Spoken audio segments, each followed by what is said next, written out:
We're the team behind Youth Club Archive, and this is our video evaluation of the Heritage Lottery funded project, the Youth Culture Image Archive Metadata Renovation Project. Today we're proudly standing outside just one of the many unexpected outcomes as a result of this Heritage Lottery funding, and this pop-up here in the centre of London's Carnaby Street is one of the most significant. Since May of 2017, the Subculture Archives has housed over 42 volunteers, 6 talks and over 6 photographic exhibitions showcasing images renovated by the project to around 300,000 visitors 7 days a week for 7 whole months.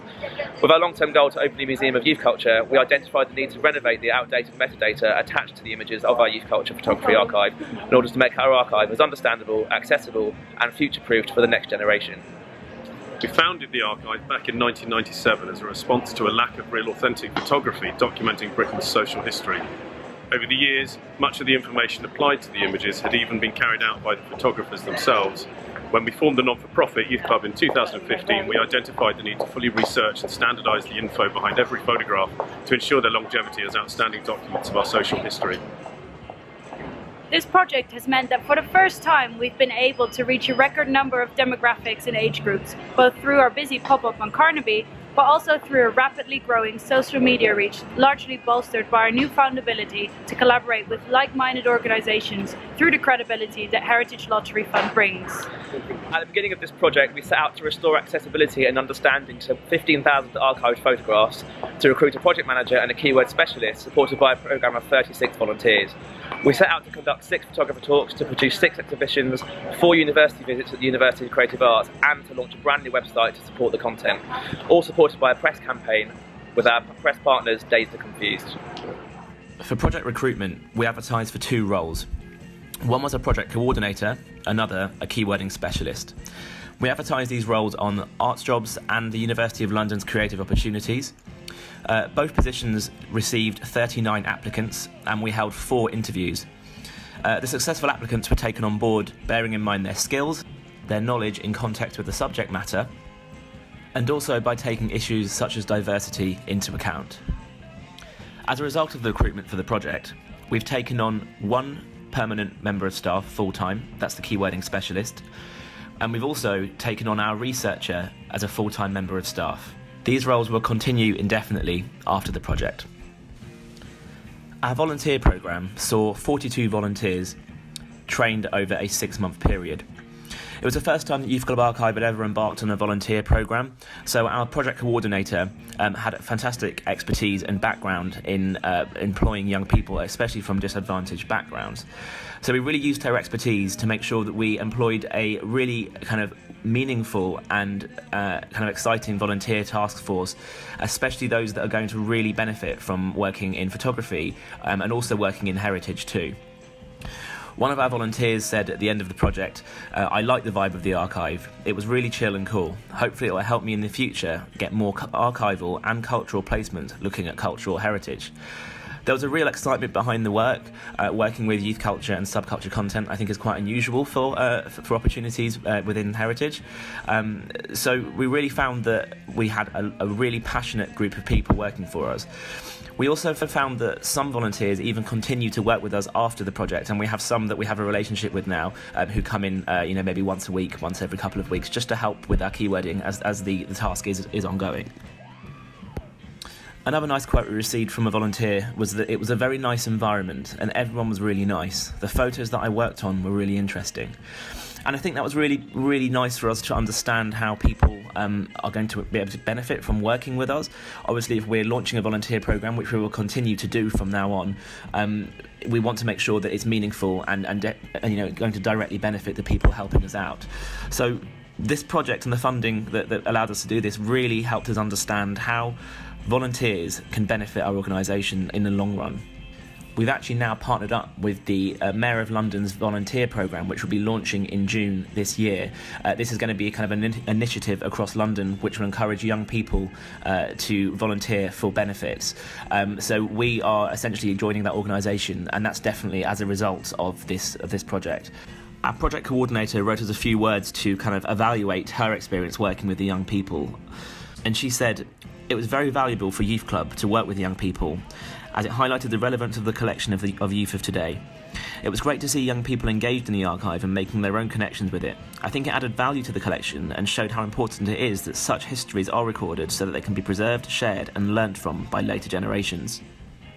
Another volunteer said, "I liked the project because you saw the people in the photographs grow up and change over time, which was interesting to me. I also liked the fact that they became familiar, so where I was doing the descriptions for the title, I was able to identify people by name because I'd seen so many photos of them. I've also enjoyed taking my own photographs." That brings me to the point where we decided to work with the volunteers in a more creative way than we initially outlined within the kind of project proposal. As we kind of started working with keywords and we had them kind of trained up on metadata, we realised that there's real potential to get some creativity going with these young people. So we decided to buy some Instax cameras, Polaroid cameras. We did photography workshops with each group, and we also did a zine making workshop for each group as well. So by the end of their time, they'd taken photographs and interpreted the heritage within their own zine. I show you some brilliant examples of the young people interpreting our heritage. As you can see, the zines kind of reference a punk DIY style. We used images from our archive, also books in our archive, to help kind of inspire these young people to use photographs that they're working on to actually kind of create something that they can take home with them. It was really useful to be able to give them a camera and allow them to photograph relating to the archive and what they'd seen earlier on in the day. And I think this really kind of rounded up the project nicely. So when they'd been working with us for 2 weeks, they'd eventually have this kind of zine that would summarise what they've been doing and really drill in the importance of youth culture and subculture.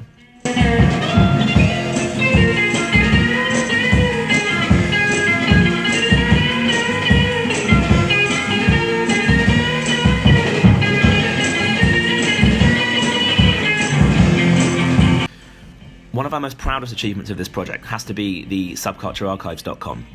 This is a fully renovated website showcasing 17,073 renovated images as part of this project. Now, the images have been renovated by our team, but also by the volunteers as well. So information behind these images has now been updated to reference modern lexicon, modern terms, the events, the bands, a lot of things that the images didn't have before. So now this website is fully searchable to the public, fully free to access and free to download. We went 2,073 images over the target, which we were very pleased with. The project has worked out very well. The website is much more accessible than before. We've had some fantastic feedback from the way that people have been able to find images of their own hometowns, images of bands that they saw back in the 1980s, and that's really what it's about for us. It's about making our archive as accessible and as understandable as possible, and this website has been a very, very important way for us to do that. Here you'll see some of the really brilliant images that lead our archive. The platform's been quite flexible in the way that it's allowed us to create individual capsules for each photographer, so you can browse that photographer's archive individually, but also a really broad way of searching, and the searching is really the key to accessing this collection. The flexibility of this platform means that in the future, should we choose to design another front-facing side to it, we can use the backbone that this project has funded to lead the front end of a newly designed platform, should we decide to do that. We initially set out to simply have a researcher give us an overview of the archive by looking at our images, discovering strengths, discovering weaknesses, and then letting us know which subcultures might be missing, which might be misrepresented, but also give us guidance for this project and give us guidance for volunteers, especially in terms of keywords, to ensure that they're hitting the right words, but also just understanding decades events to produce a guidance document so both the team and our volunteers can make sure we're fully informed. However, we went a lot further than that. We actually took on a researcher called Laura Elliott. Laura's worked with us in the past on various kind of preservation projects. She's got a V&A background, and she offered to work with us in a way that would really revolutionise the plan for Youth Club Archive. Laura's research went above and beyond the original remit. Laura essentially has produced a guidance document for Youth Club as we move closer towards opening a museum of youth culture. I'm now going to run through a few of Laura's findings. Youth Club Archive in 2017 made significant progress towards consolidating the core activities of its online image archive, collections care, governance and management, and aligning these within sector standards nationally and internationally. The focus of the online photographic image and metadata collections is well defined. They are comprised of film photography by leading photographers of youth and subculture, who've also participated in the movements they've captured on film. The images are therefore recognised for their authentic, often irreverent and quirky interpretation, and represent a significant movement in the history of British photography, which is core to Youth Club Archive's quality and brand. The archive reflects the UK's burgeoning post-Second World War cultural diversity and influences of new migrant youth. There is a large body of work representing African Caribbean youth and fusion cultures, forming a record of diasporic youth communities in the UK, which is of national importance.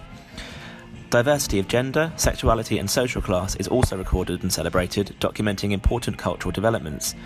Together, these collections present evidences of the distinct nature and diversity of this culture and its significant but still unrecognised impact on the UK, its economy and culture, the international reputation of its nightlife venues, festivals and events, where the community life of youth, their culture, identity and experience, and is laid down by generations.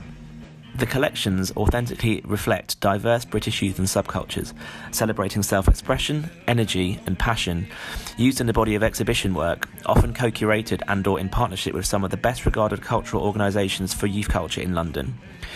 Youth Culture Archive's brand, therefore, resonates with avant-gardism and nostalgia in equal measure, simulating historical and contemporary interest and debate across generations. Of the 2,311 different archival holdings in England and Wales listed by the National Archives and other organisations consulted, youth culture is overwhelmingly represented as an appended part of a main subject. Youth Club, therefore, is substantially a unique provider and brand in the archive sector. Situated in the heart of London, with pop-up exhibitions, film showings, talks and events, it makes a significant contribution to museums, galleries, archives and libraries which make up the UK's burgeoning knowledge economy. Now, Laura goes on to offer some key recommendations on how we should move the organisation forward, and I'll share some of these with you now. Encourage the use of the online collections for top quality research by inviting universities and other institutions with relevant courses to attend, e.g. pilot an open day to the British Library's annual programme, or pilot an accredited online learning course for young people such as Arts Award. Strengthen collaborations with other digital archives and relevant data organisations. Connect, support and collaborate with relevant local, national and international organisations in the records sector, i.e. the National Archives, British Library, International Council of Archives, International Council of Museums, International Standards Organisation. Periodic user involvement and testing during reviews of the archive would be a good way of ensuring quality testing and control.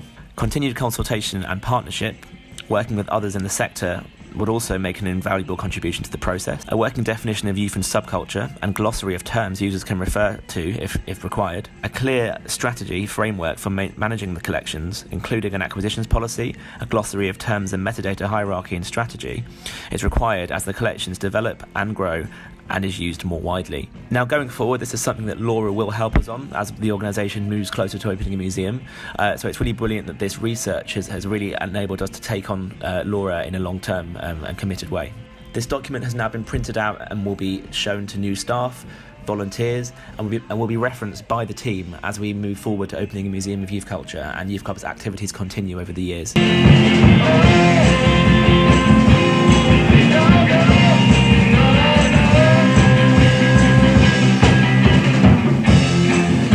During April of 2017, we were invited to participate with Leeds International Festival.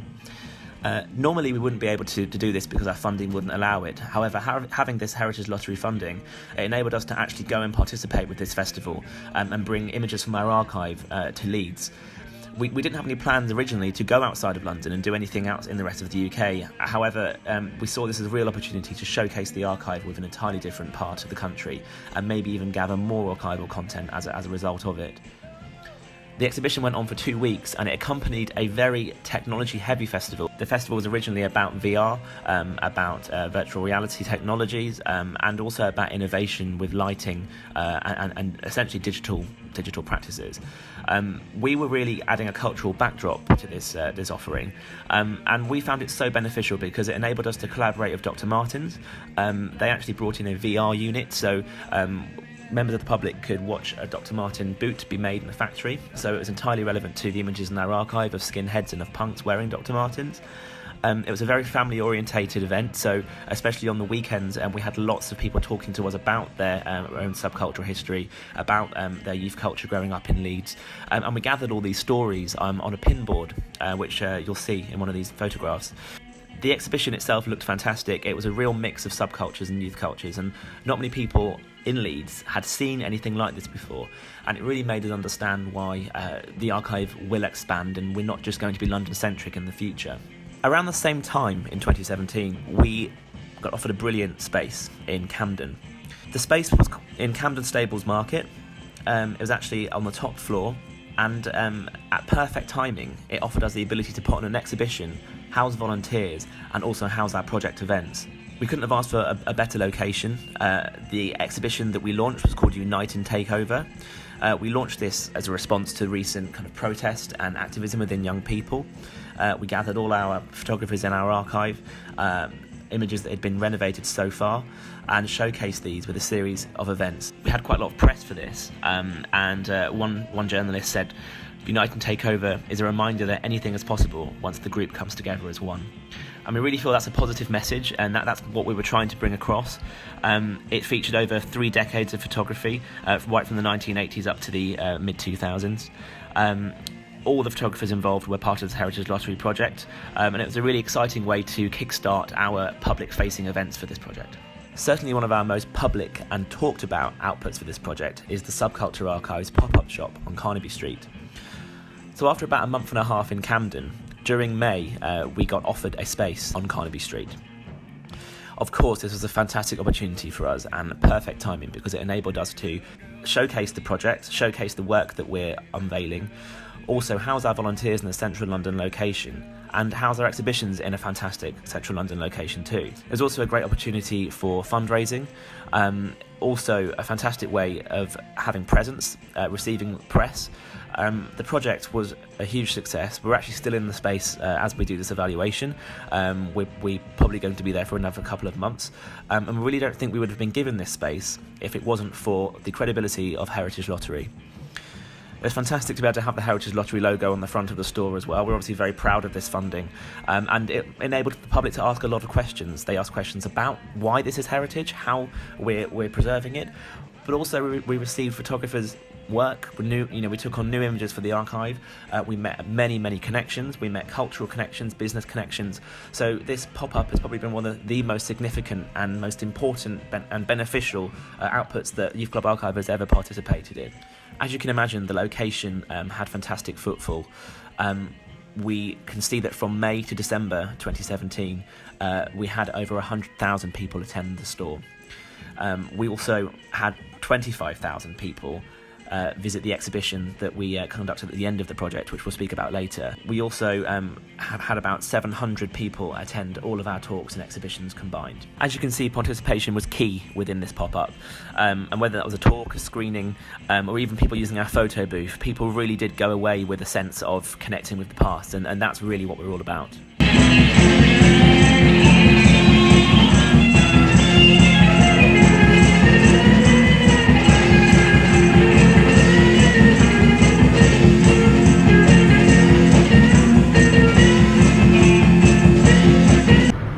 Junk left, except one little box, and it was a camera. And for those who know anything about photography, it was a box camera. It was a Kodak 126, an old-fashioned cartridge camera, and it was about £3.50. And so my mum bought it for me. I was reluctant when I got it, and then when I got home, I started to sort of play around with it. And I think she said to me, "Don't think you're going to get any more film from me or anything. You have to save up your pocket money and buy your own film." So I didn't actually load the film in the camera for a very long time, because I used to just dream and look through it, visualise and imagine. Also, at the same time on television, there was an advert for Olympus, which is a very big company, and it was David Bailey, who's, interestingly enough, it turned out, lived on Gloucester Avenue, which is just up the road from where I used to live.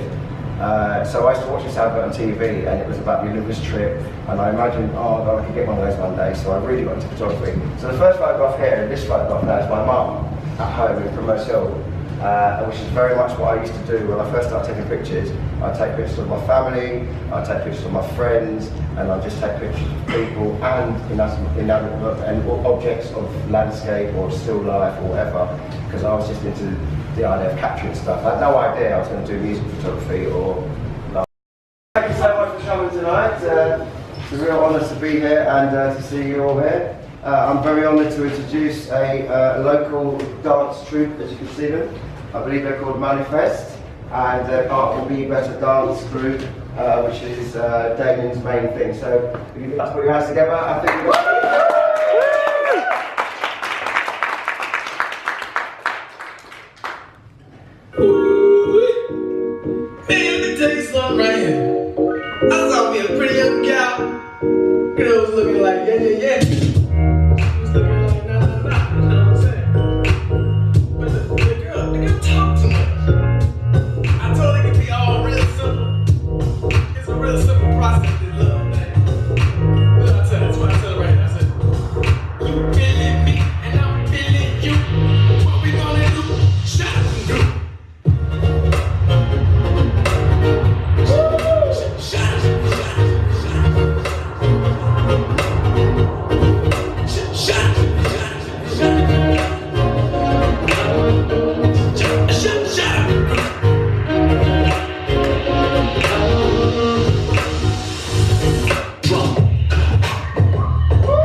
Normski, the photographer who had unprecedented access to the early hip-hop scene in London.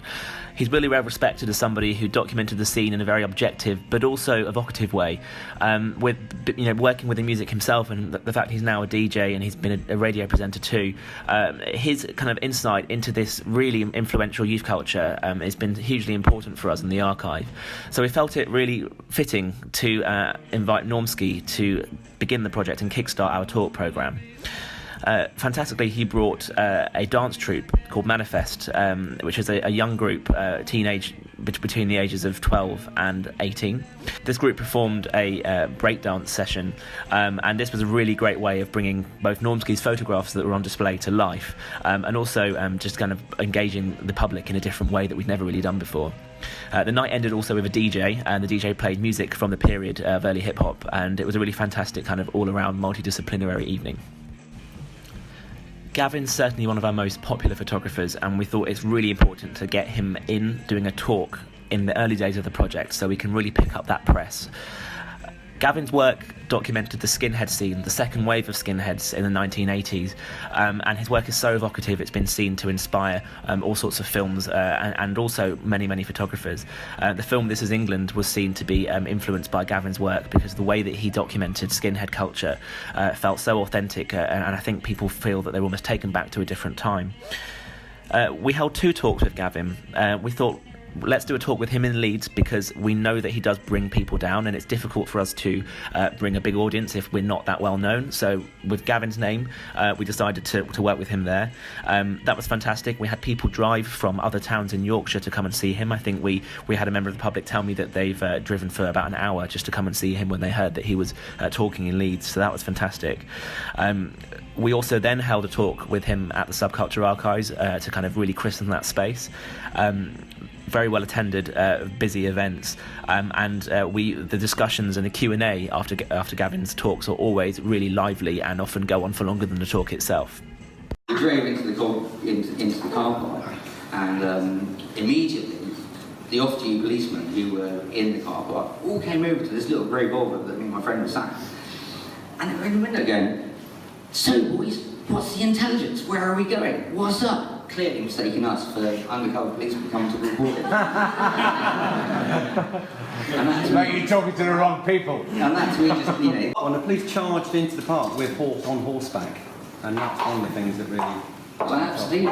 It was terrible. Absolutely terrible.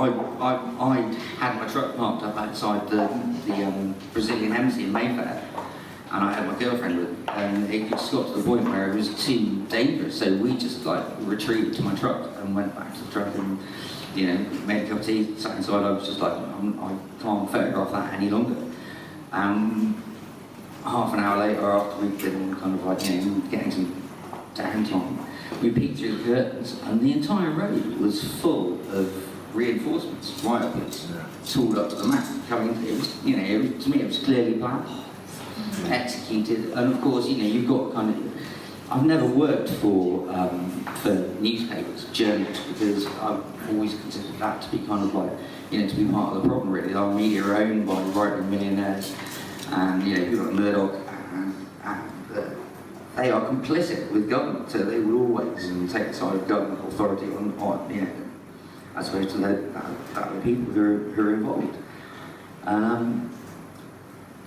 Yeah, it's just, you know, I think that Exist to Resist is all about an independent voice talking about those opinions, talking about that possibility that, you know, authority is backed by the people who help to keep it in power and make it money. I've got a question. So you wait, obviously so many of these are from such a long time ago, but it's quite appropriate that the climate of the time now, it's like over the last sort of 6 months to a year, people have really stood up. And is that something that you sort of was just fucking I look at recession coincidence? I look at recession as a robbery, Sorry? an orchestrated set of circumstances. Austerity, robbery. Yeah. To steal liberty, security, Yeah. and empowerment from a population. Yeah. What? You know, I've been hashtagging government theft, austerity is a crime, recession is a robbery.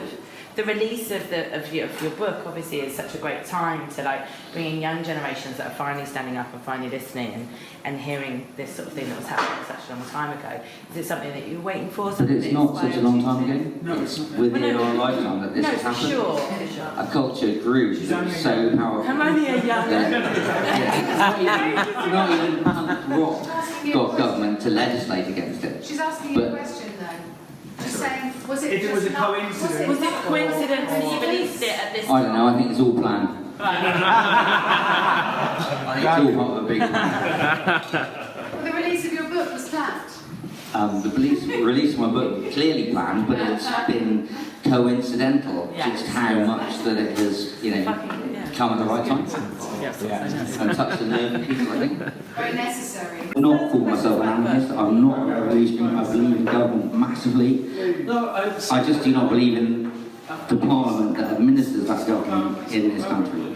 My point was, right, that basically this scene here basically showed a lot, so we don't need like a government to start our own shit, yeah, and to be successful. In fact, you can be successful human beings, you know, but, well, do you know what, I'm pleased, but I'm someone that's living proof, right, that coming from this thing here, showing you can do whatever you want to do. Matthew Smith is another hugely important photographer for us. Matthew documented the rave scene in the 1980s, but also the real resistance movement that still continues today that's come out of that, especially as the Criminal Justice Act came out and rave culture became more and more difficult to carry on with. Matthew's work is very evocative, and it often brings representation to a group of people that haven't really been given a subculture to identify with. It's almost like a combination between hippies, ravers, but also a kind of protest culture that's inherent to this movement, and it's very evocative. Matthew's book was launched early this year, and we published that, so it was a natural fit for us to bring Matthew down into the Subculture Archives to do a talk. Matthew's a lot more countercultural than other photographers, so there's definitely a kind of challenge managing that in some ways. However, the talk was very, very insightful, and I think it engaged a lot of political discussion. The debate afterwards itself went on for a very long period of time, and I think in a way the debate in this case was more successful than the talk itself, and that's something that we'll definitely learn from, especially when we work with more countercultural figures and topics. A great quote from Matthew is, along came rave and offered that culture a whole new means of empowerment and thus survival. Now, Peter Walsh is a very different photographer in the fact that he photographed the Manchester rave scene, that kind of iconic movement that especially kind of spawned around the Hacienda nightclub. The Hacienda is seen as hugely influential for British rave and house music, and Peter Walsh was the official photographer there for quite a long time. So this enabled his archive to really grow and show an authentic kind of documentation of Manchester rave culture for the UK. This event received a lot of attention. Lazy Oaf, which is a clothing brand generally for around late teens to young adults, wanted to get involved, and we collaborated with them on a social media campaign, which was fantastic for us because it enabled us to reach a much younger audience. One of our challenges is reaching a younger audience because often we work with people that have been part of the subcultures themselves. But this really identified with a lot of the Lazy Oaf's fans and a lot of the young people because they started to see a significance in the rave culture that's happening here and nightlife and the way that young people are partying today. So I think that's another really important thing for us, kind of really showcasing how these movements are still significant and how young people can learn from them. And the Instagram post by Lazy Oaf supporting the event got nearly 6,000 likes in itself. And these would generally be teenagers or young adults. The best episodes of these developments. I don't know if you can see here, but that line in the back looks like ants. That's all police. Right here. All police vans behind them. The stretchers on further that way and further that way. We were having a nice time, and then we could see this coming towards us. Whoa. Yeah. So I went to 5 consecutive huge Czech technicals, and the 4th of which involved a very dramatic conflict with brutal police forces.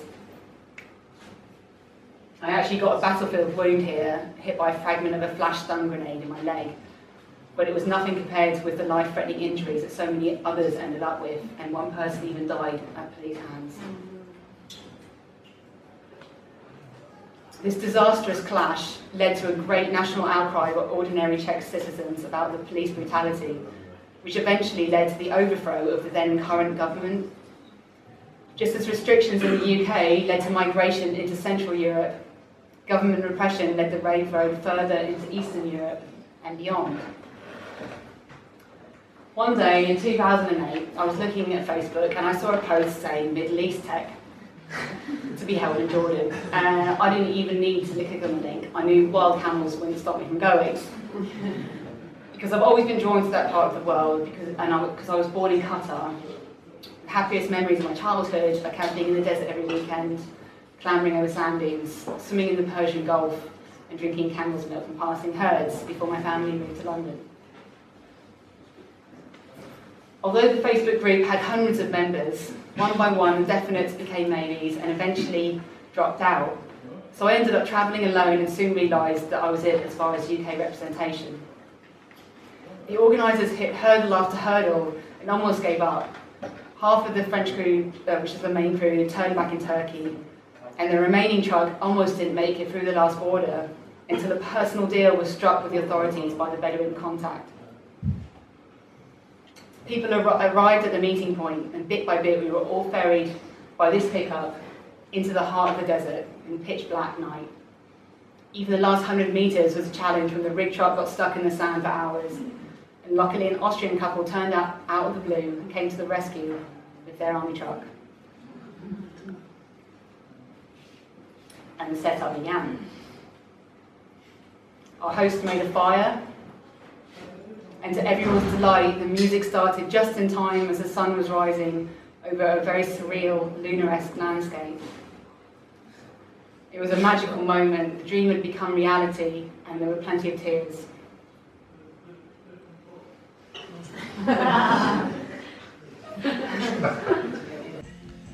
Molly McIndoe is another key photographer in our archive, and her work goes right up to the present day. It documents a subculture of travelling ravers, and the events that they put on are called free parties or technivals. Molly's work really goes to the present day. It goes from the 90s right up to Jeremy Corbyn rallies over the last year. So it's a great way of bringing our archive up to date, but also for the volunteers to be able to understand the relevance of the collections within the present day context. Molly's talk was definitely one of our busiest. I think she has a really passionate following, and the members of the public have often been involved with these events. So her relatable persona and the way that the work feels so current really kind of sticks with people. And I think the heritage behind it is really important for people to understand. A great quote from Molly's talk is, "The settings for these events are as diverse as the people who attend them. Abandoned spaces are given a new lease of life while still seeing echoes of former uses." Another brilliant part of Molly's talk was the discussion at the end, and we actually had a couple of people ask if they could actually attend these secret parties that she goes to. And it conspired that Molly actually set up one of these people to attend an event with her.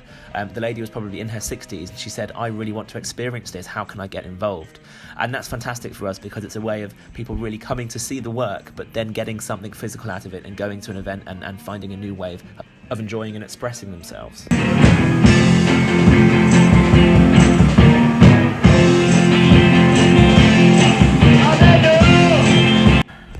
As part of our volunteer programme, we proposed that we work with young people from a homeless background.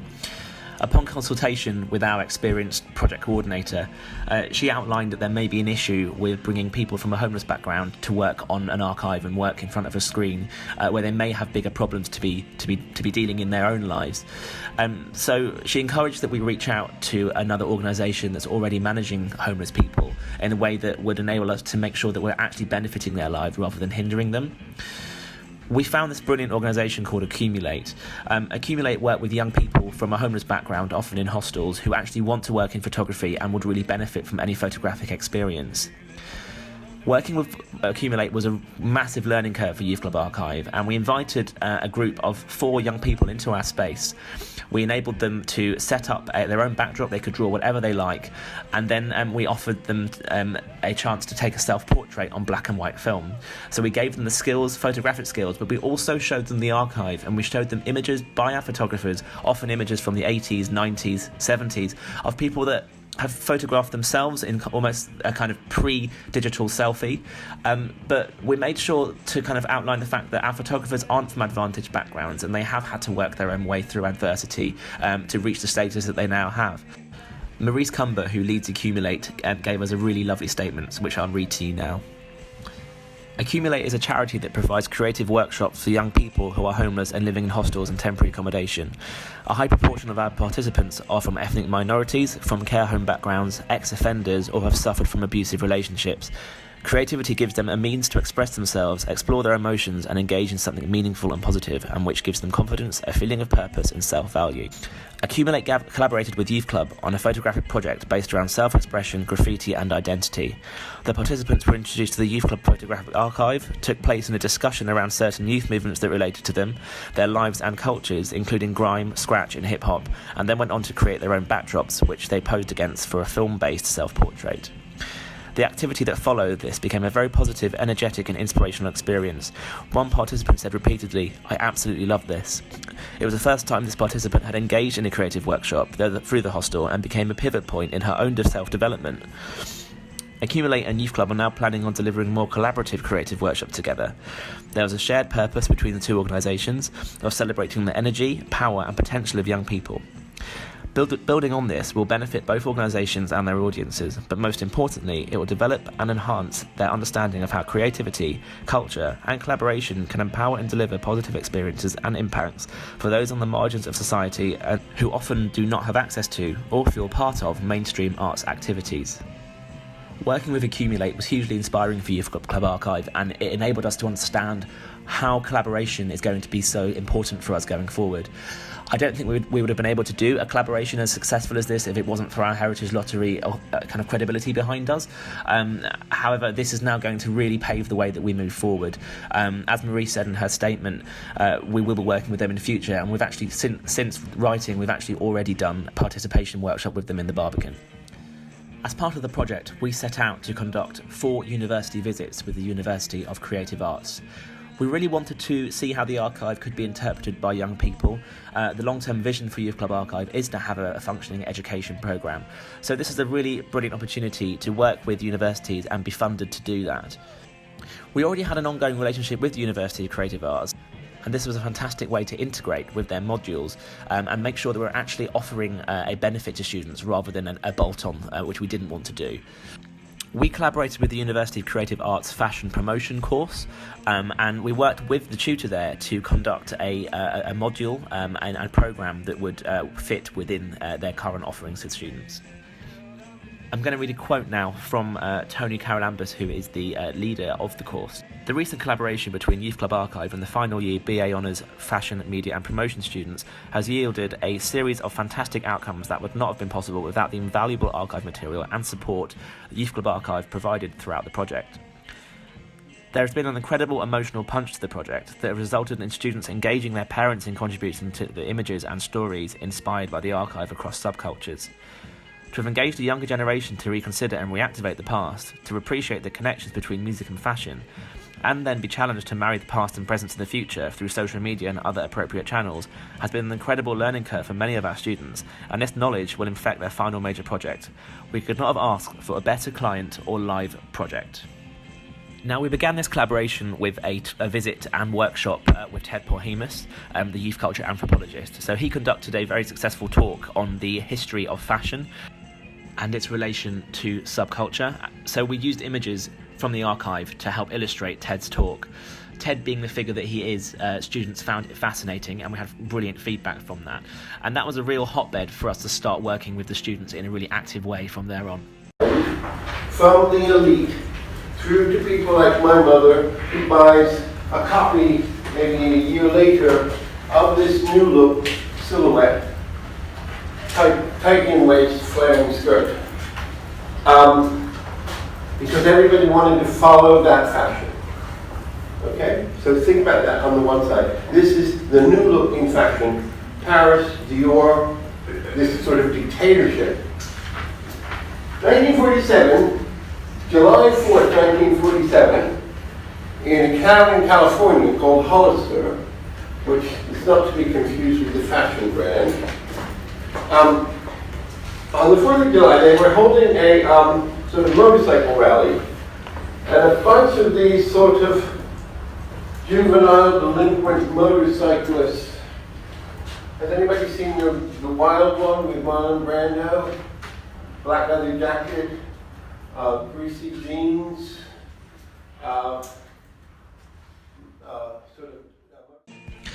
So we invited 24 students to visit the Subculture Archives, and we held 2 presentations. I conducted a presentation on the issues of the archive and any challenges that we might face, one of those particularly being how we might collaborate with fashion organisations and how we always find that a struggle. We then invited our researcher Laura to discuss the challenges of metadata and looking at the way that metadata is used within museums and within cultural context.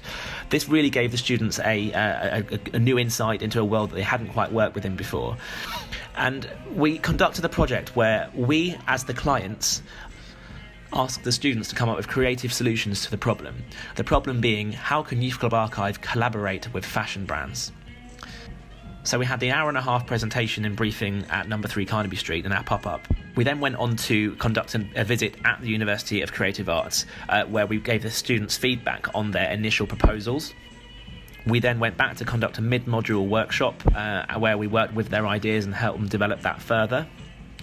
And then we conducted another visit, which was an end-of-project marking and feedback visit, where the students would present their final ideas, and we'd then work with the students to come up with the correct marking.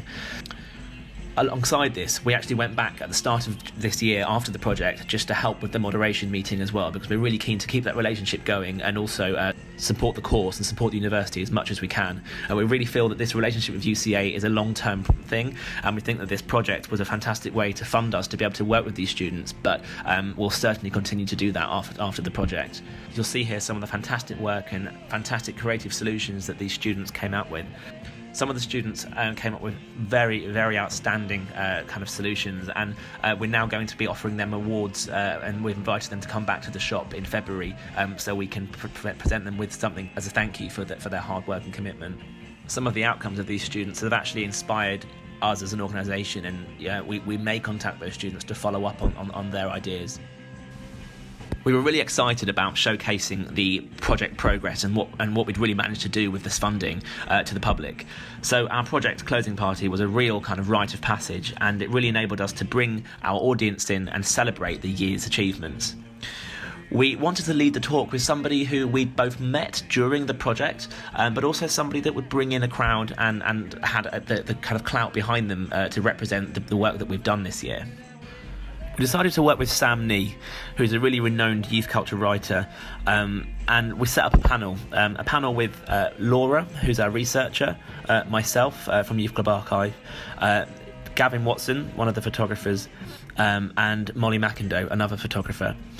We tried to make the panel, as mixed gender as we could as possible, and we wanted to represent a broad range of views and opinions from the kind of the area of museums and youth culture.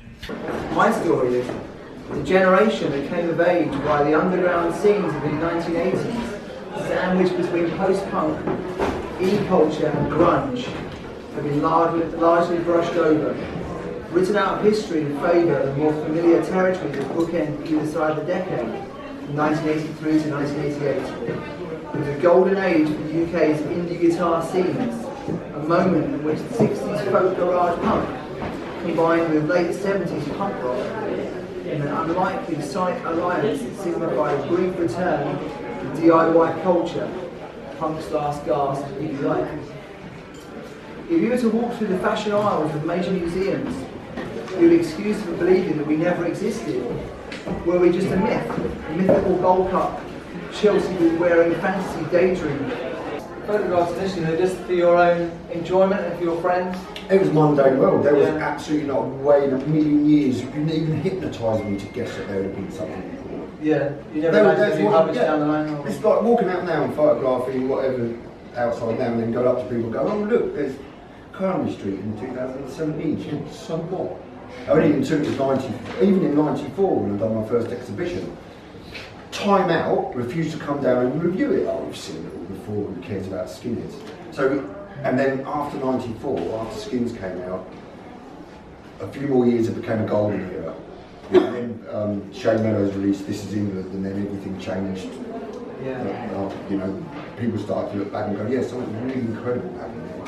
The whole black and white unite, specials, a two-tone movement. I think that brings me nicely on to the reason why we've done this project as well, because attitudes towards youth culture have changed so much recently that it's only in the last me and John have been working together for about 5 years, and in the last 3 we've noticed huge attitudes changing in terms of what you're seeing, even down to branding, but also just people are realising this is an important part of our social fabric. And this project has been really great for us because we've been able to kind of go through really outstanding archives of photography that are very authentic. And like you were saying, lots of people have photographed skinhead scenes. A lot of people have photographed and they might have seen it before, but when you see a work that's actually truly authentic and was kind of photographed amongst their friends, I think that's where our photographers are all linked. It's all just kind of friendships and documenting companionship within the scenes.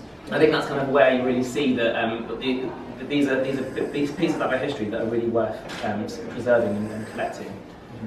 The remit for the discussion was to talk about the challenge of preserving youth culture and how a museum might look should we get to that point. The evening was well attended and the exhibition itself looked fantastic. We were very pleased with the print quality that the budget allowed us to work with. The discussions were very healthy, and even some of the things that were brought up by the general public will help us inform the way that we move forward as we go towards opening a museum. All in all, the event really celebrated the significance of youth culture and the big achievements and the huge advancements that we'd made as an organisation as a result of this Heritage Lottery funding.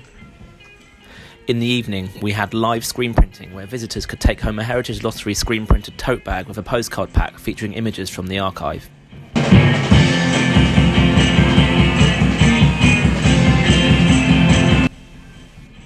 One of the most significant achievements of this project, and I think one of our proudest achievements, is the sheer involvement and press that we've managed to gain as a result of this Heritage Lottery funding.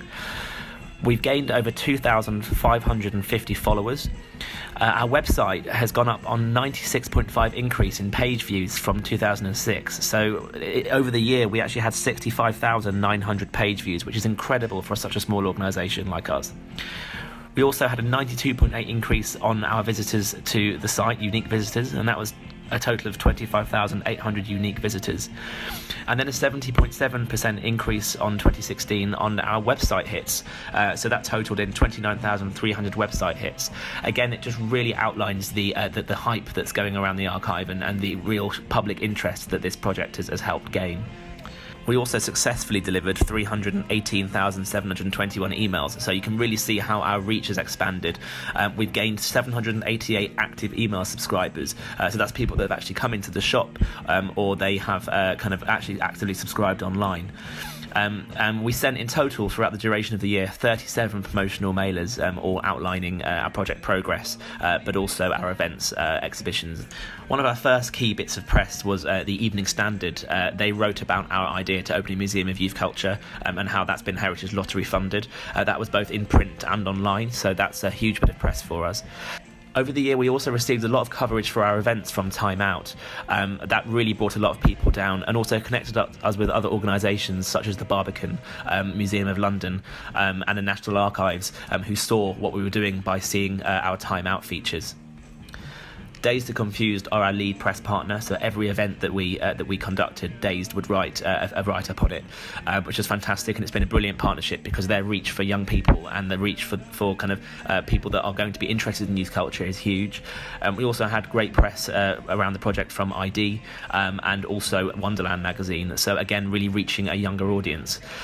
Another unexpected outcome in terms of press was Dr. Martens asking us to collaborate with them on a series of blog posts that celebrate subcultures around the world.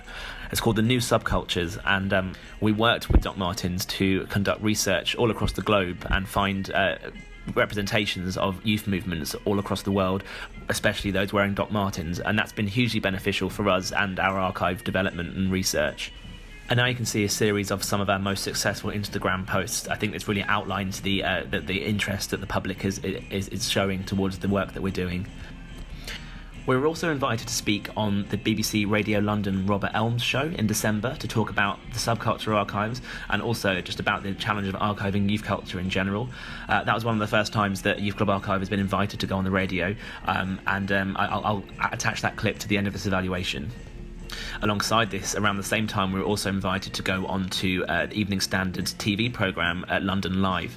This was a brilliant opportunity for us to, again, talk about the Museum of Youth Culture and also how our Heritage Lottery funding and archiving practice is informing our movement towards opening a museum. Both of these clips I'll attach at the end of this evaluation. I think that one of the key reasons we exist is to preserve stuff that is otherwise going to be lost. There are lots of photographs that exist and stories that exist with people that are now a lot older and that perhaps weren't digitised like everything is now. And if we don't do something to preserve all these kind of things, they will eventually, a lot of it, disappear. Yeah, we all kind of, you can relate to our childhood and the sort of time it was. You know, would some argue there were better times than others? You know, I grew up in the 80s. Mm-hmm. You know, I didn't have anything quite as glamorous as what you would have had as the Teddy Boys. You know, is there a value at looking at different stages? I think kind of youth culture is a huge part of our society kind of from the 1950s onwards, and it's kind of about, I think the reason why we're doing this is because it's about time to give youth culture a permanent home and a permanent space to kind of recognise and celebrate that. Kind of high culture kind of has its place, but youth culture is really kind of an emerging, it's more than emerging, it's an established part of our society, so we're kind of there to preserve that and create a permanent legacy for it. Okay, what do you expect to have in this museum? It would be like a museum in the sense that it would have interactive sort of elements. It would have permanent exhibitions, guest exhibitions, screening rooms, performance areas, and no doubt a gift shop and a cafe as well. And I think, you know, it's about creating a space where people can come and celebrate the social history of this country, because really subculture is just social history. It's the way that people have worked, sort of lived over time, how they've expressed themselves, the things they got up to, the places they went. And all of that is a fascinating part of history that I think people can learn from and be inspired by. Yeah, I imagine that as part of it, you are looking for people who went through perhaps some of those periods to say, look, I've got this, you know, this is part of my history and I'm happy to share it. Is that what you're kind of keen for? We've been doing this, I mean, the archive's been running since 1997, so it's got a huge collection of people that have been authentic kind of documenters of these movements. A huge part of our next year, kind of the challenge for next year, is to kind of take on more work and encourage people to submit their photographs, whether they've got a photograph of their mum wearing a specific outfit from the 80s, or even if they've, you know, fully documented a whole scene. We want to kind of encourage people to kind of incorporate what they've got as part of our collection. We want it to be a kind of democratic collection of British youth culture history. Yeah, well, you know, the punk scene began here in London. There'll be lots of people who'd be desperate to be part of that and to share their experiences of that. You also need money, I guess, to get this off the ground. So that's right, we're a non-profit organisation and we've been popping up around the place for a long time and doing exhibitions and events and trying to grow our networks and expose what we do to people. And ultimately now what we're looking to do is to raise money to open our first permanent space. It won't be a full museum, but it will be our first space which is going to stay as a permanent base where we can actually have a constant exhibition running. People can come to and actually bring in their content, show us what they've got that they think is worth preserving. and that would be great for us to have that kind of public-facing thing. This is a really difficult question to answer, but what do you think today's youth culture is in terms of kind of what will we look back and say in 2010 that was what that defined that part? It's amazing, isn't it? Because a lot of kind of subcultures, we were just saying earlier, a lot of subcultures that are from kind of 10 years ago, people are starting to kind of recognise them. And I think one of the images on the show has been of some people kind of dressed up in that kind of grungy early 2000s period. So I think even then people were saying, oh, you know, subcultures have ended and they're not like the way they were. But we're realising 10 years on, each time that they do exist. Grime has obviously been huge and it's been going on for a long time, so that's definitely one that's still happening. But a lot of it's more nuanced and based around the internet, and that kind of in itself presents challenges for us to kind of diversify the way that we take on more content as well. But the internet is a huge kind of now driving force for it. So I think the museum will reflect that, and there'll be ways of kind of, you know, showcasing these kind of micro subcultures, as it were. Yeah, we are out of time, but very, very briefly, if there's a website that you want to direct people to, where is it? It's youthclubarchive.com. Yeah, and there you'll be able to find out more details of the campaign. Absolutely, yes. What we're going to discuss now, because we're going to be talking about the Subculture Archives, which is a collection, or collections really, of photographs chronicling, detailing, capturing British youth subcultures through the ages. And it's got a new home. Well, it's sort of moved back to its old home, really, and its spiritual home, I guess, over in Carnaby Street. And two of the people from the Subculture Archives, Jamie Brett and John Swinstead, are here with us now. Welcome to BBC Radio London. Thank you. Thank you. Let me begin with you, John, because you sort of founded the thing, didn't you? Where did the impetus for that come from? Well, it's around about 20 years ago now. I was running magazines, and we could never find the right kind of images to sort of show the authenticity of sort of cultures that we wanted to show inside our magazines. We started finding photographers who had that work, and then we started after a time thinking, well, it's interesting, no one else is doing this, and we really need to, it's important work, and we'd just like to start collecting that, because I think at some point it's going to become quite a relevant collection. Where did you start? Who did you start with? I mean, is it by photographer? Is that how it works? So we have it's probably about 350 photographers currently in the archive now. Right. But originally when it started off originally probably more based around London and clubbing and going out. But over the years, so it dates back from the 60s right through to modern day. And it's over time it's grown, and it's now more international as well, and certainly covers the whole of the UK. And where have you been for the last few years? In terms of physically located, yeah. So we have a small office, which is a really small office shared in photographic studios where we hang out. But largely where we spend most of our time is popping up around the place. Right. So putting on exhibitions and stuff. Exactly that. So this year in the last year we've been everywhere from Rio as part of the Olympics to Leeds Film Festival to Camden Market and now in our new home on Carnaby Street. So, right. Tell us about the new home, Jamie. So this is the first time we've had a proper pop-up space that's using a retail unit. It's thanks to the people that kind of on Carnaby Street. They've been really supportive on the culture that we're kind of preserving here. But it's a way of us bringing all of our kind of images from the archive, kind of prints, like kind of books, any kind of subcultural content, clothing, and it's all kind of bringing forward all these subcultures and kind of making a space that kind of celebrates all of those movements together in an inclusive way. And it's something, it's quite a new idea really, because often subcultures are kind of segregated. They're very tribal. I mean, the whole point was I was a punk and therefore we didn't like the Teds, or they certainly didn't like us. Yeah. And it went on like that. It was kind of... But people have said to us before that it's quite unusual to see kind of ravers next to teddy boys, and I think that's what we're trying to do. We're kind of saying that all these subcultures do have a common thread, and the pop-up shop is kind of representing that, and it's a real way to get kind of authentic content and independent artists all kind of selling their products in store. We'll come on to what people can see in a bit, but here's a tough and philosophical question for the last day before Christmas Eve. I've been very involved in the whole kind of chronicling of UK tribal subcultures. I've written books about it. I worked for The Face for years. I was very involved in that whole world, only because I was one of them. In fact, I was most of them. I was a skinhead at 10. I was a soul boy. I was a punk. I was a new romantic. I've been them all, mate. I've done my time at the coalface. Is it over? Is it a story that's gone? It's a very interesting question, and one that gets debated a lot. You're quite right.